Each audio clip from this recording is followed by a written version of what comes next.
हमारे चैनल में आपका बहुत बहुत स्वागत है। सभी को मेरा नमस्कार। राधे राधे।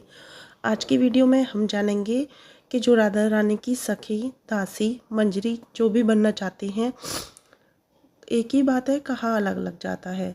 तो जो बनना चाहते हैं उनको क्या संकेत हैं जो मुख्य मिलते हैं। तो आज हम 3 संकेतों के बारे में बात करेंगे कि राधा रानी जिसको अपनी सखी चुनती हैं उनको 3 संकेत कौन से देती हैं, या राधा रानी की जो सखी बनने वाला होता है उसको कौन से 3 संकेत मिलते हैं। तो आइए जान लेते हैं। तो देखिए, आज जानेंगे सबसे पहला संकेत जो मुख्य संकेत है। ऐसे तो बहुत सारे संकेत हैं, लेकिन मैं आपको 3 वो मुख्य संकेत बताऊंगी, जिसमें से अगर एक भी आपको मिलता है तो आपको समझ जाना चाहिए कि राधा रानी ने आपको अपनी सखी के रूप में चुन लिया है। जैसे आप पता है आपको, राधा रानी की अष्ट सखी थी और राधा रानी अपनी सखियों से विशेष प्यार करती थी और सखियां राधा रानी से विशेष प्यार करती थी। तो अब जान लेते हैं सबसे पहला संकेत। तो देखिए, सबसे पहला संकेत है, जिस इंसान के अंदर जो सखी बनना चाहता है उसके अंदर ऐसा भाव आ जाता है कि जैसे राधा रानी की सभी लोग सेवा करती हैं, सब लोग सेवा करती हैं, मैं भी करती हूँ, लेकिन जिस इंसान के अंदर ऐसा भाव आ जाए कि जो राधा रानी की सेवा कर रहा है, बहुत सेवा है उसके ऊपर राधा रानी की, कि राधा रानी उसके घर में है और वह सुबह से शाम तक राधा रानी की सेवा करता है, मतलब भोग लगाना, राधा रानी को तैयार करना, राधा रानी के बारे में सोचना, बहुत सारी सेवा होने के बाद और ज़्यादा ललायत होना कि ये तो सेवा कम है, मुझे और सेवा मिलनी चाहिए, मैं ऐसी और क्या सेवा कर सकता हूँ राधा रानी की, अभी इस सेवा से मेरी क्या पूजा होगी। जब ऐसा भाव निरंतर हमारे मन में बन रहा है, क्योंकि देखिए, जब सेवा करते हैं तो हमारा एक नियम होता है सबका कि जैसे सुबह सेवा की, फिर दोपहर में भोग लगाते हैं, शाम को, तो कुछ लोग तो जिस सेवा हो गई, लेकिन जिसके मन में ऐसा भाव आ गया कि चाहे वो कितनी भी सेवा कर ले और वो हर वक्त एक ललाहित रहता है, हर वक्त उसके मन में एक बात रहती है कि मुझे और सेवा मिलनी चाहिए। तो ठाकुर जी की सेवा के लिए निरंतर बने रहना कि नहीं, अभी मुझे और सेवा मिलनी चाहिए, ये सेवा कम है। तो राधा रानी की सेवा में भाव आ जाना कि एक ऐसा भाव आ गया है कि हर वक्त यही लगता है, हम किशोरी जी के लिए क्या कर सकती हैं, हम राधा रानी के लिए क्या कर सकती हैं। जिस दिन आपके अंदर यह भाव आ जाएगा, उस दिन आप समझ लीजिए कि राधा रानी ने आपको अपनी सखी चुन लिया है। अब जान लेते हैं दूसरा जो संकेत है वो मैं आपको बताऊंगी। देखिए, जो लोग वृंदावन धाम जाते हैं उन पर राधा रानी की कृपा होती है। देखिए, बहुत लोग हैं जो वृंदावन धाम जाते हैं, जिन पर हमारी किशोर जी की कृपा होती है, वह वृंदावन जाती हैं। लेकिन वृंदावन तो हर कोई चला जाता है, लेकिन जो बरसाने जाते हैं उन पर राधा रानी की विशेष कृपा तो होती है। जब तक राधा रानी उनका हाथ नहीं पकड़ती तब तक वह लोग बरसाने नहीं जा सकते। जब राधा रानी की इच्छा होती है तब राधा रानी की इच्छा से ही हम बरसाने जा पाते हैं। जैसे कि एक भक्ति में क्वेश्चन आता है कि हम राधा रानी को याद करें वो बड़ी बात है, या राधा रानी हमें याद करें वो बड़ी बात है।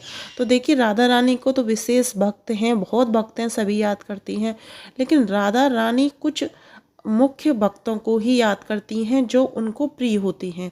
और जब राधा रानी अपने भक्त को याद करती हैं तब राधा रानी अपने भक्त को बरसाने बुलाती हैं, जो उनका प्रिय भक्त होता है।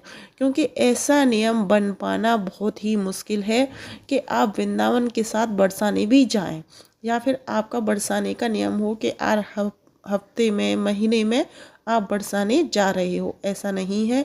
जब तक राधा रानी की कृपा नहीं होती, जब राधा रानी आपका हाथ पकड़ लेती हैं तो आपके खुद ऐसे संयोग बनते जाते हैं कि आप हर बार बरसाने जाते हो और राधा रानी के दर्शन करते हो। तो यह तभी होता है जब राधा रानी का प्रिय भक्त होता है और राधा रानी अपनी सखी बनने के लिए उसे चुन लेती हैं। क्योंकि राधा रानी से जितनी सखियां प्यार करती हैं उतनी ही राधा रानी भी अपनी सखी को प्यार करती हैं। एक तड़प होती है दोनों के बीच में। अगर वो चीज़ आ जाए और राधा रानी की कृपा हो जाए तो समझ लीजिए कि राधा रानी ने आपको सखी बनने के लिए चुन लिया है। तो अगर ये संकेत मिलता है तो यह दूसरा संकेत है। अब जान लेते हैं तीसरा संकेत।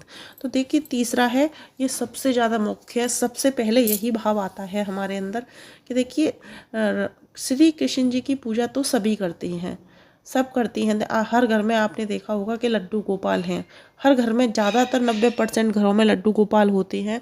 और देखिए श्री कृष्ण की पूजा के बाद अगर आप राधा रानी की पूजा कर रहे हैं और राधा रानी की पूजा करते करते आप श्री कृष्ण से ज़्यादा राधा रानी को मानने लगे हैं, मतलब राधा रानी के प्रति आपको भाव आने लगे हैं। एक भाव सबसे मुख्य आता है सखी बनने पर कि जब हम राधा रानी की सेवा पूजा और राधा रानी का सब कुछ करने लगती हैं तो श्री कृष्ण जी से ज़्यादा प्यार हम राधा रानी से करने लगते हैं, हम श्री कृष्ण से ज़्यादा राधा रानी को मनने लगती हैं। और हम कृष्ण जी से कहने लगते हैं कि हम किशोरी जी के भक्त हैं, किशोरी जी हमें विशेष प्रिय हैं और आप किशोरी जी के प्रीतम हैं, इसलिए हम आपको भी पूजती हैं और आपकी भी पूजा करती हैं। लेकिन हमारी जो सेवा पूजा है, हमारा जो भाव है, वो हमारी किशोरी जी हैं। राधा कृष्ण की भक्ति जब करते हैं तो हम दोनों की भक्ति करते हैं। और जब कृष्ण जी की भक्ति से ऊपर हमारी राधा रानी की भक्ति होने लगे, सिर्फ राधा नाम में हम खोने लगें, सिर्फ राधा रानी के सिवा हमें कुछ ना दिखाई दे कि स्वयं किशोरी जी मतलब मेरा है, आप कृष्ण जी की भक्ति कर रहे हैं और उस भक्ति से ऊपर आपकी राधा रानी की भक्ति चली गई है कि आप केवल राधा रानी की भक्ति में आ गए हैं। अच्छा, हम कितनी भी पूजा सेवा करती हैं लेकिन हमारी जो भक्ति है, हम सभी भगवानों को मानते हैं, सम्मान करती हैं, लेकिन जो भक्ति है वो स्वयं किशोरी जी के लिए है। उन्हीं की पूजा करना, उन्हीं के लिए भाव आना और उन्हीं के जैसे मेरा मतलब एक भाव आ जाता है कि मैं एक राधा रानी की सखी हूँ, राधा रानी मेरी सखी हैं। इस तरीके से अगर होना लगे कि राधा रानी की भक्ति सारी भक्तियों से ऊपर पहुंच गई है, तो समझ लीजिए कि यह भाव तभी आता है जब राधा रानी तुम्हें सखी रूप में चुन लेती हैं और वह संकेत देती हैं कि आप उनकी सखी बन जाएं, बरसाना आए, उनसे मिलें और उनकी सखी बन जाएं। तभी यह संकेत आपको देती हैं कि आप उनकी सखी बनने के रूप में तैयार हैं। तो यह तीनों संकेत अगर आपको मिलते हैं तो बहुत अच्छी बात है, क्योंकि राधा रानी हर किसी को अपनी सखी नहीं बनाती हैं। जो विशेष और मुख्य भक्त होते हैं उन्हीं को सखी रूप में स्वीकार करती हैं। अगर तीनों संकेत मिलते हैं तो बहुत अच्छी बात है, और अगर इसमें से एक भी संकेत मिलता है तो आपको समझ जाना चाहिए कि राधा रानी ने आपको सखी के रूप में स्वीकार कर लिया है, अपनी सखी बना लिया है। तो देखिए वीडियो यहीं पर समाप्त होती है, क्योंकि मुझे 3 संकेत आपको बताने थे, वह तीनों संकेत मैंने आपको बता दिए हैं। वीडियो पसंद आई हो तो चैनल को प्लीज़ ज़रूर सब्सक्राइब करें और लाइक शेयर अवश्य करें। राधे राधे।